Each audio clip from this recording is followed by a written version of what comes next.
नमस्कार, म विद्युत प्रशिक्षक गणेशमान श्रेष्ठ। यहाँहरू सबैलाई मेरो युट्युब फेसबुकमा स्वागत छ। आज हामी यो हाम्रो कमेन्टमा आएको र मलाई सोध्ने भएको कुराहरूमा आज एउटा यहाँहरूलाई म फेरि थप जानकारी दिन चाहन्छु। विशेष गरी यो समयमा एकैजना व्यक्तिले धेरै काम गर्नुपर्ने, एकै समयमा गर्नुपर्ने अवस्था आइरहेको छ। त्यसको लागि हाम्रो घरायसी काममा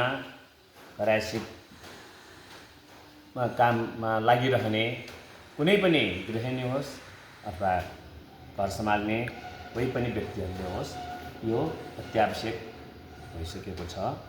त्यसकारण म आज घरायसी कामको लागि विशेष मेसिनहरू सञ्चालनको लागि भान्सामा आवश्यक भएका, भान्सामा जलान गरेका प्रत्येक मेसिनहरू सञ्चालनको लागि र वर्कसप कार्यशालामा मेसिनहरू राखेर जहाँ गरेर हुन्छ त्यो ठाउँको लागि अनि मेसिन रुमहरूको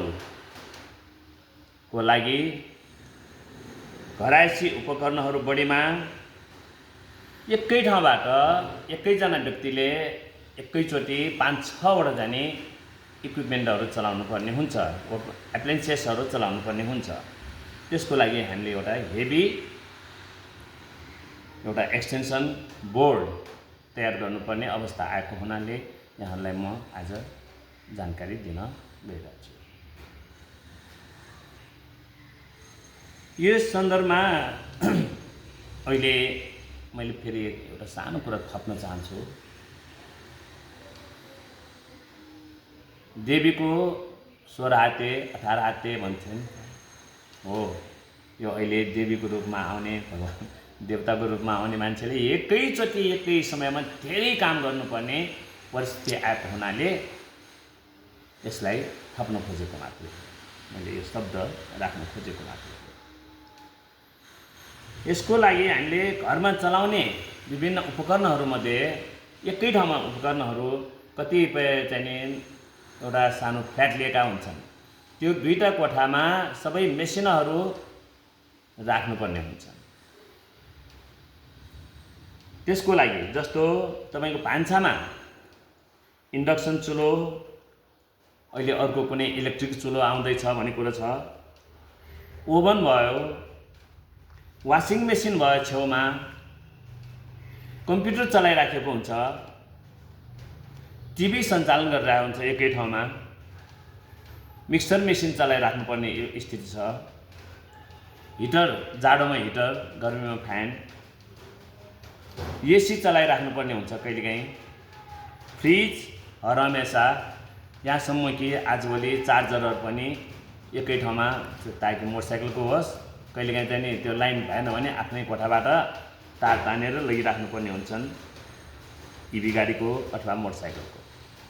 त्यस्तै भ्याकुम क्लिनर चलाइराख्नुपर्ने हुन्छ एकै ठाउँबाट, आइरन चलाइराख्नुपर्ने हुन्छन्।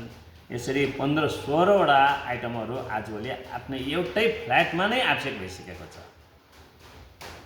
तर पूर्ति कसरी गर्ने भन्ने कुरालाई लिएर तपाईको कोठामा यदि 32 एम्पियर एमसिबीको सप्लाई छ भने मात्रै यसलाई अलिकति सहज बनाउन सकिन्छ। 16 एम्पियर 5 एम्पियरको एमसिबीबाट यो सम्भव छैन। त्यसकारण यो हेभी काम गर्नुपर्ने भएको हुनाले यो हेभी ठाउँको लागि नै चाहिँ मेरो प्रयोजनको लागि मैले बताउन गइरहेको छु यहाँहरूलाई। त्यसकारण चाहिँ कम्तीमा 32 को चाहिँ भयो भने यो एकदम आनन्दले समाधान हुनसक्छ। 16 मा भयो भने यसको आदि गर्नुपर्ने हुन्छ। यसलाई चाहिँ अब हामीले बुझ्नु पर्यो, यहाँहरूले बुझ्नु पर्यो, यहाँ थाहा हुनु पर्यो मेरो चाहिँ ठाउँमा यतिको मात्र क्षमता छ है, यो भनेर आफूले बुझिदिनु पर्यो। अब यो बनाउने त चाहिँ कतिपय अब यो गृहिणीहरूले त गर्न सक्दैन, यो बनाउनु पर्ने हुन्छ, लगाउनु पर्ने हुन्छ, इलेक्सनको सहायता लिनुपर्ने हुन्छ। इलेक्सनको सहायता लिनको निमित्त त्यो ठाउँमा गएर तपाईँहरूले चाहिँ आफ्नो डिमान्ड अनुसार चाहिँ मलाई यस्तो बनाइदिनुहोस् भनेर भन्नुहोस्। आफूले पनि थोर बहुत जानेको तरिकाले पनि बताउनुहोस् इलेक्सनलाई। त्यस कारण चाहिँ यहाँलाई म के भन्छु भने यदि त्यो बताउन जाने बेलामा अथवा आफूले नै जान सकिन्छ आफूले नै बनाउन पनि कोसिस गर्नुहोस्। यदि बनाउन सकिएन भने यहाँ हाम्रा चाहिँ थुप्रै चाहिँ यो इलेक्ट्रिसियन भाइ बहिनीहरू अहिले ठाउँबाट चाहिँ पढेर आएका हुन्छन्, ठाउँबाट सिकेर आएका हुन्छन्। उहाँहरूलाई भन्नुहोस् कि मलाई यस्तो चाहिँ बनाइदिनुहोस् भनेर भन्नुहोस्। अथवा चाहिँ कोही भाइ बहिनीहरूले पनि यो यस्तो बनाइदिनु पर्छ भनेर म यहाँहरूलाई पनि यो शिक्षा राख्दैछु। ल अब हामी डायग्राममा जाउँ, कसरी बनाउने भन्ने कुरालाई चाहिँ लिएर अब हामी डायग्राममा जाउँ। ल हाम्रो मेन सप्लाई 32 एम्पियरको सप्लाई हुनु पर्यो। यो फेज, यो न्युट्रल पॉइंट। 32 एम्पियरको डीपी स्विच, यो तपाईहरुले बुझिसक्नु भयो होला। डीपीएमसीबी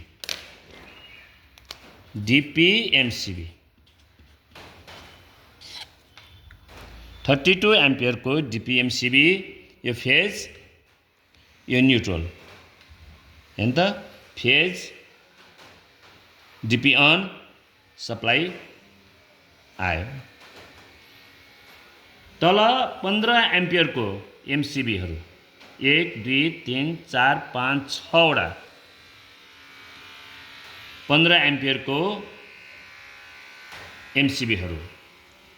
15 एम्पियरको एमसीबीमा तलको पोइन्टहरू जो चाहिँ नि आएका मेन सप्लाईबाट कमन तारमा जोडेको छ हैन त, एउटैमा जोडेको छ।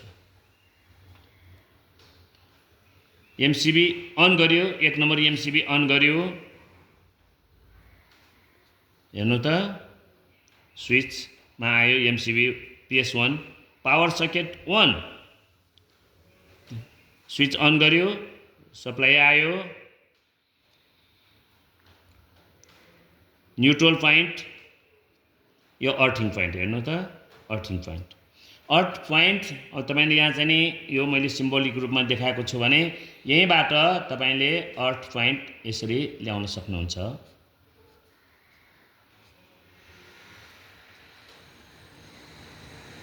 अर्थ यसरी ल्याउन सक्नुहुन्छ तपाईहरुले।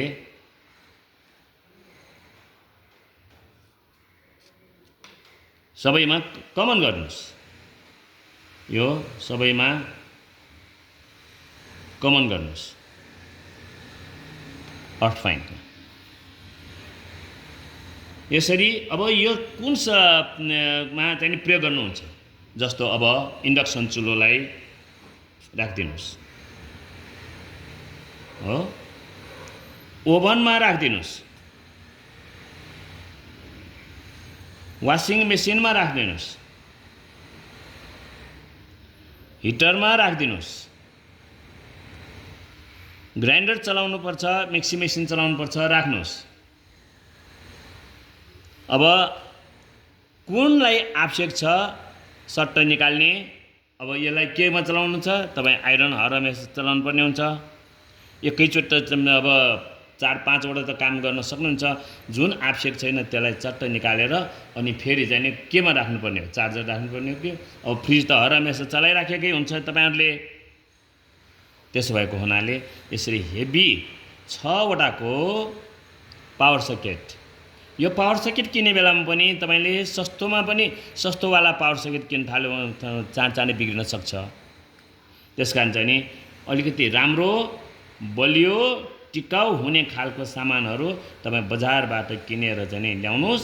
होइन भने बजारमा चाहिँ नि बजारको सामान त तपाईहरुलाई थाहा छँदैछन्, यत्रो लामो एक्सटेन्सन कर्ड पनि यहाँ 2 एम्पियर चलाउन पाउँदैन, 3 एम्पियरको चलाउन पाउँदैन, एउटा सामान्य हिटर चलाउन पाउँदैन, चाप जलिसकेको हुन्छ। त्यसकारण चाहिँ नि यहाँहरूले त्यो गर्ने कोसिस गर्नुस्। अब आयो यहाँ हामीले तार कति साइजको दिनुपर्छ भन्ने कुरा चाहिँ नि बुझ्नुपर्छ। पहिला मेन सप्लाई तपाईले 60-20 को तार दिनुस्। 60-20 को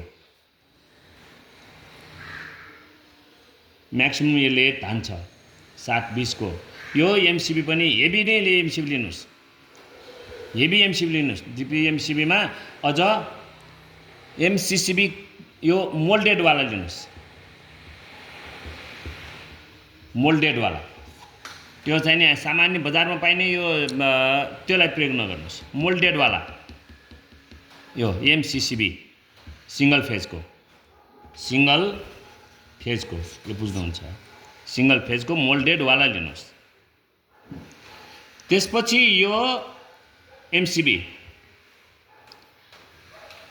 क्वालिटीको लिनुहोस्। बजारमा जाने अब 80-90 रुपियाँदेखि लिएर 200 सम्म 60-200 सम्म पनि जाने खालको छ।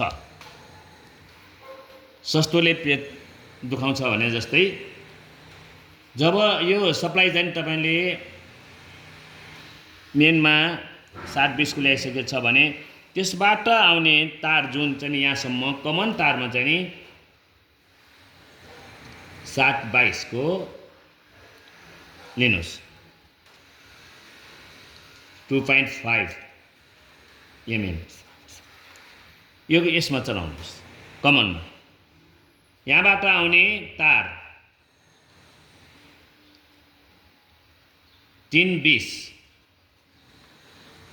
यहाँसम्म चाहिँ तपाईले यो 60-20 60-22 तपाईसँग जुन एभाइलेबल छ त्यो तारले धान्छ, नधान्ने होइन। तर सानो तारले तुरन्तै बिगार्छ। बरु यहाँबाट तपाईले यो ठाउँबाट 3-20 बाट सञ्चालन गरेमा पनि केही फरक पर्दैन। पावर सकेटमा प्रत्येक पावर सकेट 15 एम्पियर को हुन्छ। 3-20 को तारले अर्थात् 1.5 mm को तारले तपाईको 15 एम्पियर मज्जाले धान्छ।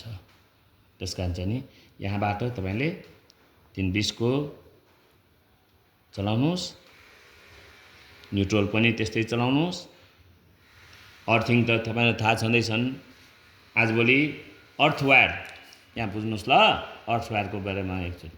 अर्थ वायर 1.18 को भनेको हुन्छ, तर व्यापारीहरूले आजभोलि 1.18 को नभइकन 1.16 को तार राखेको हुन्छ, 20 को 19 को तार राखेका हुन्छन्। जति ठुलो मोटाइको तार छ त्यसलाई प्रयोग गर्नुहोस्, होइन भने यो अर्थिङ तारमा सबै व्यापारीहरूले व्यापारीकरण जाने गरेको हुनाले के गर्ने के भन्ने अब है। त्यसो गर्ने हुन्छ नि 1.18 कै एकदम राम्रो तार चाहिँ प्रयोग गर्नुहोस् अर्थको लागि। त्यसपछि तपाईको जाने यो प्राय बिग्रिँदैन। बिग्रियो भने पनि तुरन्तै एउटा बिग्रेला त्यसलाई तपाईले मिलाउन सक्नुहुन्छ अथवा चेन्ज गर्न सक्नुहुन्छ। एकैचोटि झ्यापझिप सबै बिग्रियो भने बर्बाद हुन्छ। त्यसकारण यहाँहरूले यो आवश्यकता अनुसार बनाउन सक्नुहुन्छ अथवा बनाउन दिन सक्नुहुन्छ। नमस्कार। यो शिक्षा यो हाम्रो पाठहरू तपाईहरुले युट्युबमा सब्स्क्राइब गर्नुहोला र फेसबुकमा लाइक गर्नुहोला, शेयर गर्नुहोला, कमेन्टमा लेख्नुहोला। तपाईलाई जे चाहिन्छ मैले यहाँलाई दिने कोसिस गर्दै जानेछु।